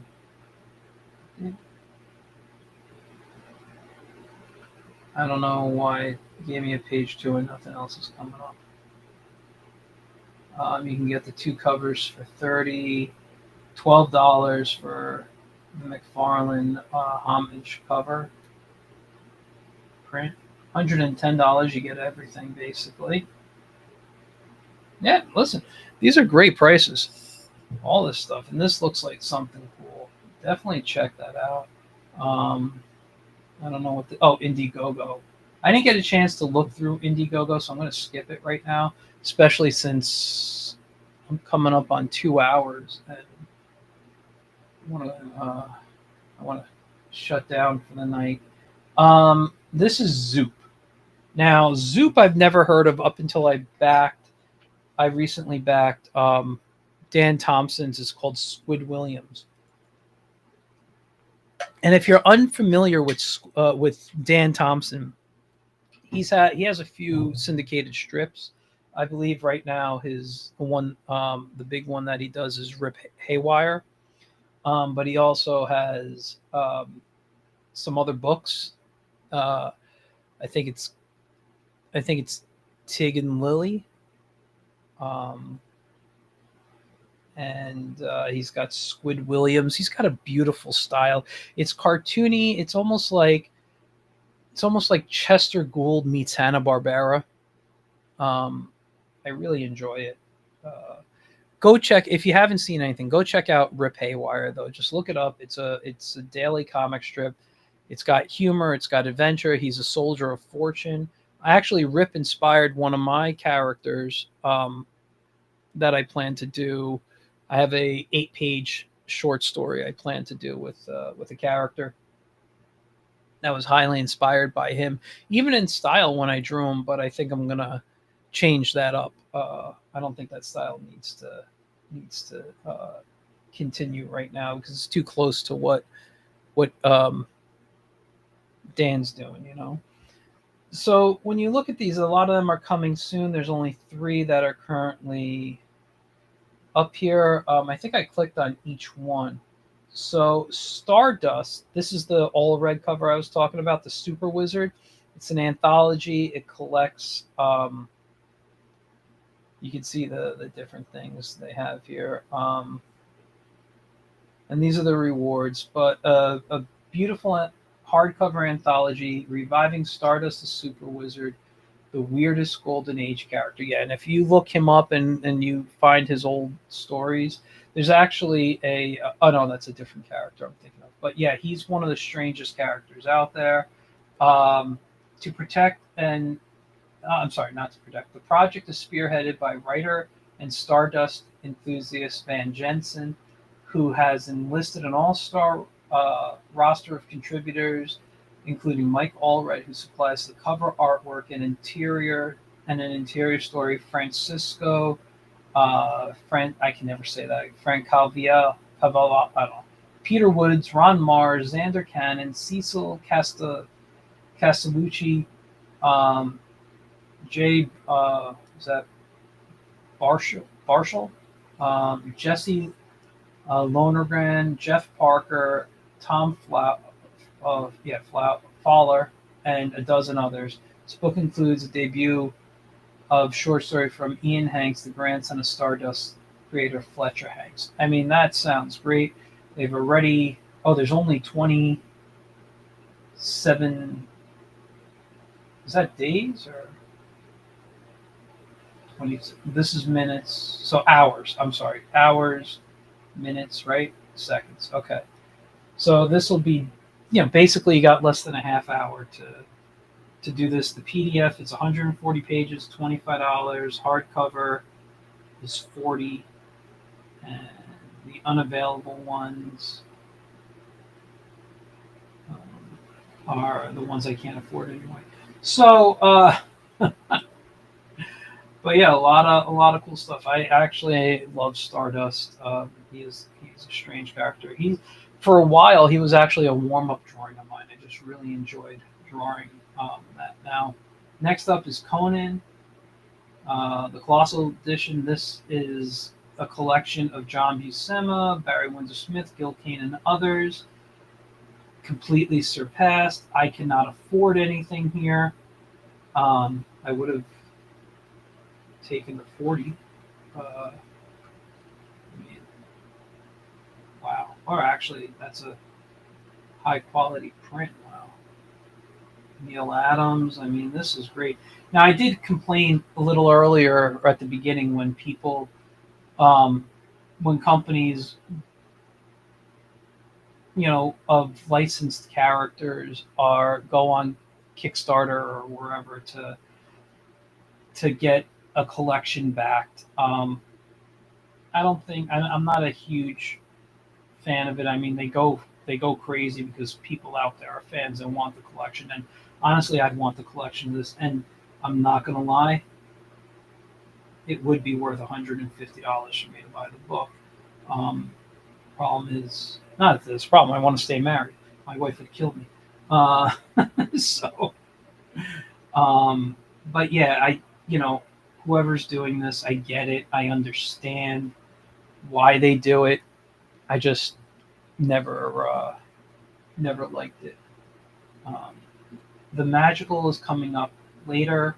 This sounded like a really nice story. After surviving World War One, two veterans from different countries form a friendship. Jack is a reserved black man from the United States, and Thomas, an extroverted white Englishman, become stage magicians performing throughout Europe. They become wildly successful, no thanks to a small part of the fact that one of them actually has strange magical powers. At the same time, in a defeated Germany, a ruthless young man named Ulrich climbs the ranks of the newly formed Nazi Party. Possessing his own magical abilities, he intends to use them to restore the country to power and glory. The magical is a story of three men, their lives, and the supernatural forces that cause their inevitable clash. Um, that just sounded really fun to me. Um, it says get notified. I think it starts if we go back. I think it says right. Oh, it just says coming soon. But yeah, this is something I might be into here. What was this one here? Oh, and then the Shinku complete Ron Mars and Lee Motor. Um, Sorry. So Shinku is a blood-splattered tale of a modern samurai hunting down a clan of ancient vampires in the neon-drenched streets of Tokyo. Created by writer Ron Mars and artist Lee Motor, uh, Shinku is a tale. Was hailed as an action horror masterpiece, releasing an acclaimed five-issue collection. Motor tragically passed away 2 years ago, leaving nearly behind two full additional issues of Shinku, plus a wealth of covers, pinups, and designs. Shinku Complaint contains the previous material as well as all of these unpublished story pages, artwork, explorations. It's a bloody love letter to vampire tales, samurai stories, and a brilliant artist taken from us far too soon. A rare chance to own all the original art. Okay, so um, $25 for the $50 for the hardcover and 9 by 12, over 220 pages. Totally worth it. How much time do they have? 8 days left. I will be considering this. I obviously can't afford the big stuff here. I might have to only go digital, but this is really nice. I like this a lot.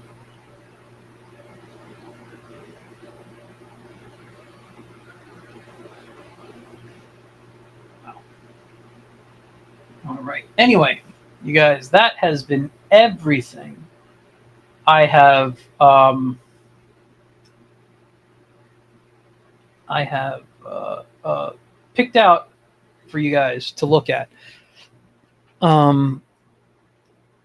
We've gone over 2 hours. I think that was a lot that I clicked on to show you what's out there. I know a few of them were friends of mine. Totally check out everything. Go back and watch this and look at everything. I just realized as I was clicking off and turning the camera back on me completely that I never put any of the links like I did the first time in the chat, and I apologize for that. But do your best. I hope you guys made notes or whatever. Or just like I said, go back and watch this and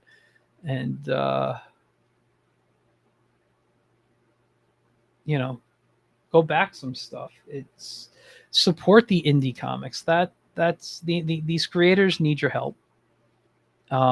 There's so many people out there with stories They want to get out and help transport you to a world to forget whatever problems you're dealing with, even if it's just for a few moments. Um, you know, indie creators, whether it's comic artists, musicians, animators, filmmakers, whatever you want to call them, they're doing work. They're following their dreams, their passions.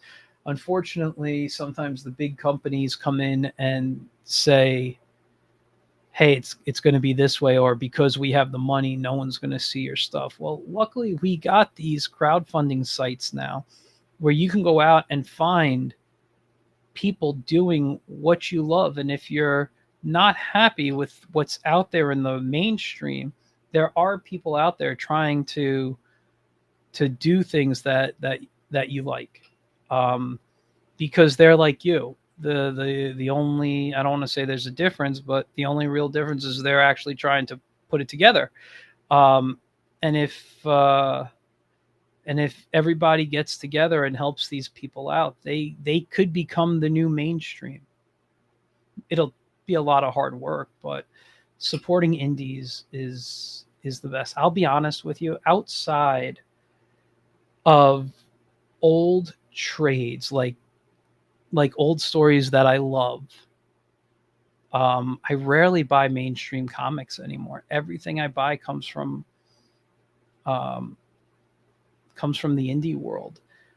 Even when I look at comics like, Dynamite comics, or Mad Cave is doing some really good stuff right now. I believe Dynamite is doing the Space Ghost story, which I'm missing a few issues of, but I'm a huge Space Ghost fan. That goes back to Alex Toth. Um, and I'm really enjoying that comic a lot. I think it's very well written. It's not Alex Toth illustrated, I will say that. So you diehard Toth fans will be upset by it, but um, I think the way they're telling this story and the way they're the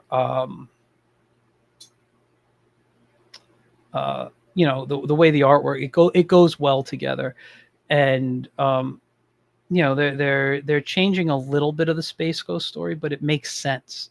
And they're not, it's like, if Space Ghost was made today, how would you do it? Instead of just like, here's a guy, who has sidekicks that get in trouble, and he has to come save them.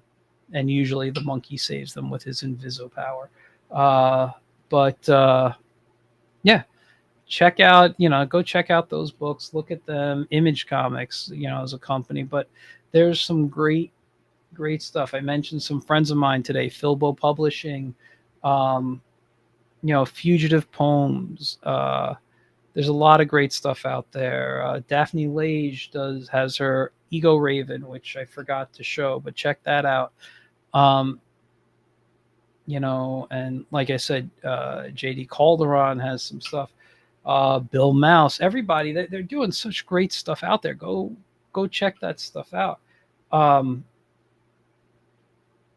but there's other people out there who I have never met. And this is how I find guests for my show. I go on, I'm like, wow, that's a great, cool book. I want to talk about that, so yeah, definitely